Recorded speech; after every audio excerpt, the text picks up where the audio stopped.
ونصلي ونسلم على رسوله الكريم أما بعد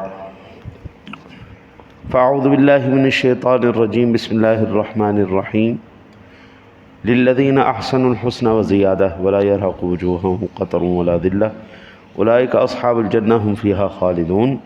اور جن لوگوں نے نیک عمل کیے ان کے لیے اچھی جزا ہے اور اس کے علاوہ زائد اجر ہے، اور ان کے چہروں پر نہ سیاہی چھائے گی نہ ذلت، وہی جنت والے ہیں اور وہ اس میں ہمیشہ رہیں گے۔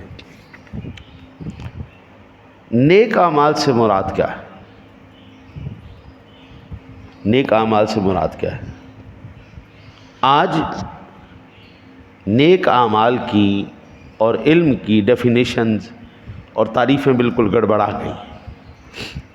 آج یہ سمجھتا ہے جی جو بحث کرے اور بحث میں جیت جائے، جو مسلکی جنگ کرے اور اس مسلک کی جنگ میں فتنہ، فساد، لڑائی، جھگڑا، یہ معاملات جتنے بھی ہیں نا، ان میں بندہ آگے نکل جائے، وہ جناب بڑا کامیاب ہے، اور وہی عالم ہے، اور وہی جناب نیک عمل کر رہا ہے۔ یہ جتنے بھی آوازیں اٹھتی ہیں کہ بابے تشائی کوئی نہیں، نبی تشائی کوئی نہیں، ولی تشائی کوئی نہیں، فلانا تشائی کوئی نہیں، فلانا، یہ بھی بیچارے نیک عمل سمجھ کے ہی کر رہے ہیں نا جی۔ اللہ کی قسم ان سے سوال نہیں ہونا قبر میں، یہ قبر میں ان سے سوال نہیں ہونا۔ قبر میں آپ سے سوال ہوگا جناب آپ بحیثیت مسلمان آپ نے نماز پڑھی تھی؟ بحیثیت مسلمان آپ کے اوپر جو چیزیں اللہ تعالیٰ نے فرض کی تھیں، روزہ ہے، نماز ہے، حج ہے، زکوٰۃ ہے، صلہ رحمی ہے، توحید ہے، یہ جتنے بھی جنگجو ہیں اس ٹائم مسلک کی جنگ کو ہوا دینے والے، گھروں میں گھس کے، محلوں میں گھس کے، دکانوں میں گھس کے لوگوں کے عقائد اور نظریات کا بیڑا غرق کرنے کے بعد، اپنے آپ کو فاتح اعظم سمجھنے کے بعد ان سے پوچھا جائے کہ آپ سے یہ سوال کیا جائے گا؟ ان سے یہ سوال نہیں کیا جائے گا۔ ان سے یہ پوچھا جائے گا بحیثیت مسلمان میں نے جو احکام آپ کے اوپر فرض کیے تھے آپ نے وہ ادا کیے ہیں یا نہیں؟ بیوی کے حقوق ہیں، بچوں کے حقوق ہیں، رشتہ داروں کے حقوق ہیں، آپ سے سب سے پہلے سوال یہ ہونا ہے، اور اس کو کہتے نیکی۔ بھائی جس چیز کا سوال کیا جانا ہے، تیرا رب کون ہے، یہ جتنے بھی ان سے کہیں نا آپ صرف 5 منٹ کے لیے اللہ کی ذات پہ بولے، آپ نے دوسری بات کوئی نہیں کرنی، صرف اللہ کی شان بیان کرنی ہے، آپ بیان کریں۔ جنگ کرنے کے لیے، جھگڑا کرنے کے لیے ان کے پاس گھنٹوں ہیں، کسی کا گھر برباد کرنے کے لیے، مسلک برباد کرنے کے لیے ان کے پاس ہفتوں ہیں، لیکن اگر ان سے کہا جائے اللہ کی تعریف صرف 5 منٹ کرو، نبی اکرم صلی اللہ علیہ وسلم کی 10 منٹ کرو، ان سے یہ 2 چیزیں نہیں ہوگی۔ بھئی تجھ سے یہی پوچھا جانا ہے نا، مر ربو کا پہلا سوال یہ ہے تیرا رب کون ہے، بھئی تو کس کیٹیگری سے تعلق رکھتا ہے، قبر کا پہلا سوال یہ ہے۔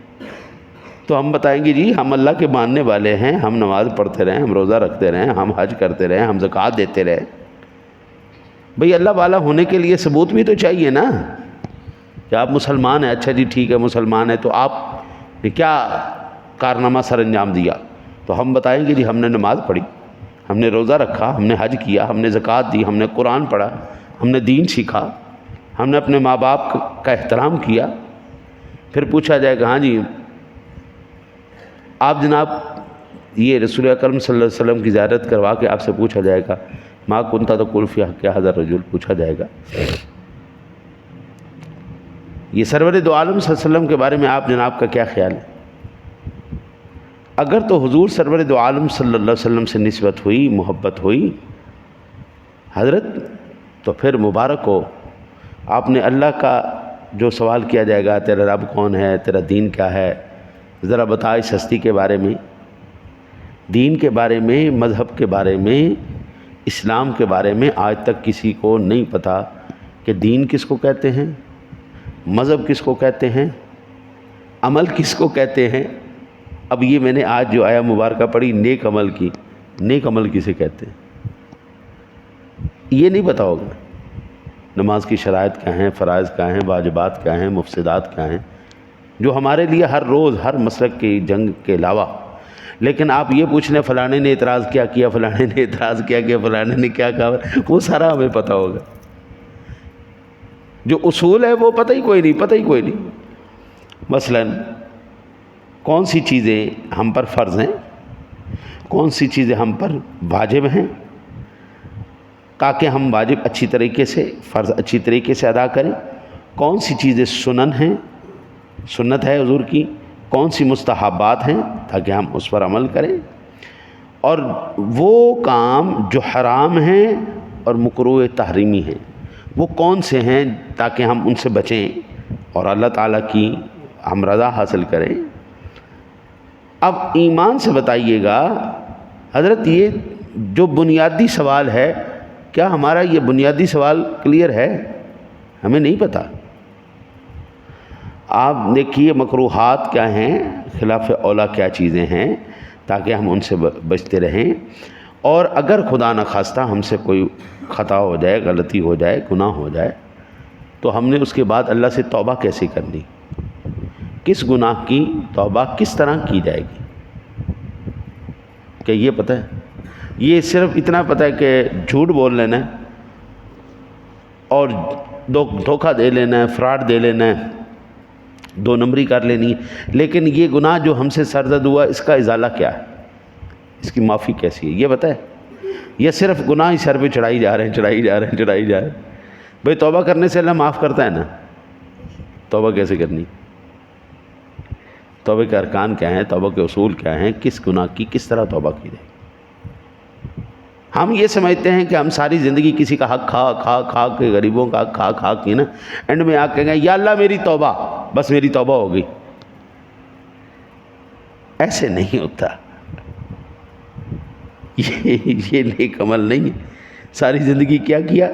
لوگوں کا حق کھایا، دھوکہ دیا، فراڈ کیا، زمینیں غصب کی، جائیدادیں غصب کی، سارا کچھ کھا پی کے موج کر لیا، اینڈ دیکھے یا اللہ میری توبہ، یا اللہ مجھے معاف کر دے۔ تو مولوی صاحب بھی جڑے ڈرامے باز ہوندے نے، ہاں جی، وہ بھی ایڈے اتھرو بہا کے تروا کے مت مار دیں۔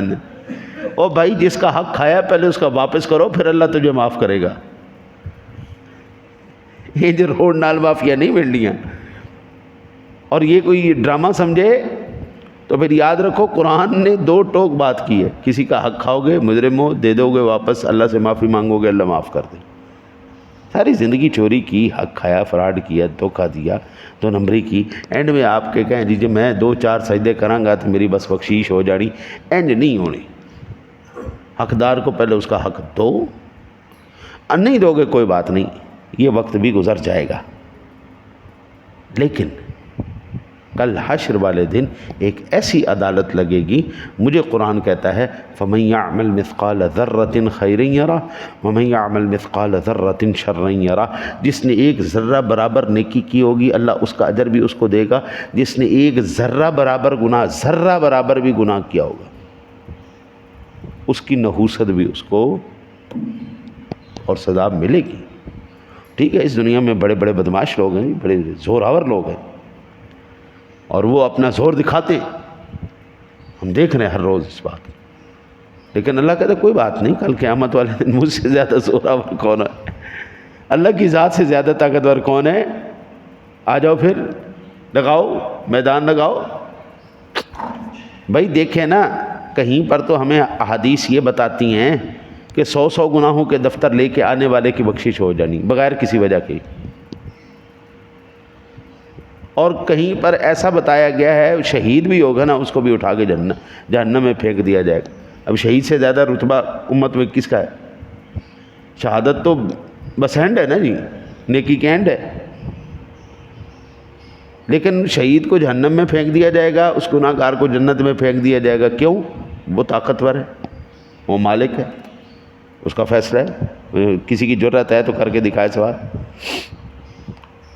اسی لیے اللہ کے واسطے ان اعمال پر خصوصی طور پر آپ توجہ دیں کہ بلا جن اعمال کا سوال آپ سے کیا جائے گا، تیرا رب کون ہے، تیرا دین کیا ہے، تیرا مذہب کیا ہے، تو نبی پاک صلی اللہ علیہ وسلم کے بارے میں کیا جانتا ہے، آپ جناب کی کتنی اولادیں تھیں، آپ جناب کے صحاب کتنے تھے، یہ چیزیں، آپ جناب کا رہن سہن، اٹھنا بیٹھنا، بولنا چالنا، آپ جناب کی عظمت شان، مقام، رفعت، بلندیاں، یہ کیا ہیں ذرا یہ دیکھو نا جی، دیکھیں نا جی، بندہ کسی کو دیکھا نہ ہو تو اس کو پہچاننے کا کیا طریقہ کار ہے؟ اس کی جتنی بھی صفات ہیں ان کو بندہ ذہن نشین کر لے کہ چہرے انور پر داڑھی ہے، سر انور پر پگڑی ہے، جسم انور پر سفید لباس ہے، چہرہ نورانی ہے۔